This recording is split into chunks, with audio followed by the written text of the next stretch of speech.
పాపం చేయడం అయితే. కానీ టీచర్లలో అసంతృప్తి పెరుగుతోంది.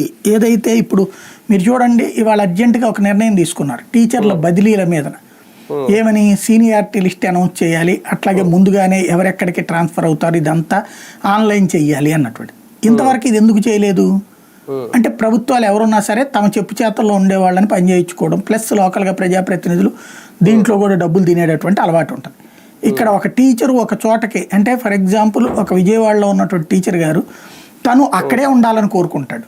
వెళ్ళి ఎక్కడో ఆగిరిపల్లిలో పనిచేయాలో, నూజివీడులో పనిచేయాలో, విస్సనపేటలో పనిచేయాలో అనుకోడు. ఎందుకని?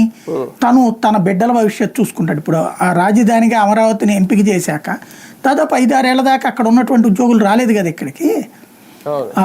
వాళ్ళు ఎంతసేపటికి ఆ పిల్లలు అక్కడ ఉన్నారు అన్నటువంటి పేరుతో మొదట్లో అసలు వచ్చేవాళ్ళు కాదు. హైదరాబాద్లో ఉన్నటువంటి సచివాలయానికి వెళ్ళి అటెండ్ అయ్యేవాళ్ళు. తర్వాత కాలంలో ఇక్కడికి చంద్రబాబు గారే స్వయంగా వచ్చి కూర్చున్నాక 20% మంది మాత్రం వచ్చేవాళ్ళు. ఆ తర్వాత అది చంద్రబాబు గారు పదే పదే గట్టిగా ప్రెషర్ చేశాక వచ్చిన ఇక్కడ ఏదో రూములు తీసుకుని ఉండటం, ఫ్యామిలీ కోసం శుక్రవారం మధ్యాహ్నం బయలుదేరి వెళ్ళిపోయి సోమవారం ఇది మంగళవారం మధ్యాహ్నమో లేదా సోమవారం మధ్యాహ్నమో వచ్చేవాళ్ళు. అట్లాగా నడిచింది. వాళ్ళ కోసం ప్రత్యేకంగా ఒక ట్రైన్ కూడా పెట్టడం కూడా జరిగింది.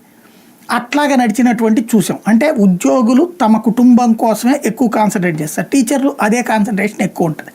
కాబట్టి బెజవాడలో ఉన్నటువంటి ఆయన్ని ఇప్పుడు అర్జెంటుగా తిరువురుకో విస్సనపేటకో వేశారనుకోండి సమస్య అవుతుంది. కాబట్టి వాళ్ళు ఏం చేస్తారు, లోకల్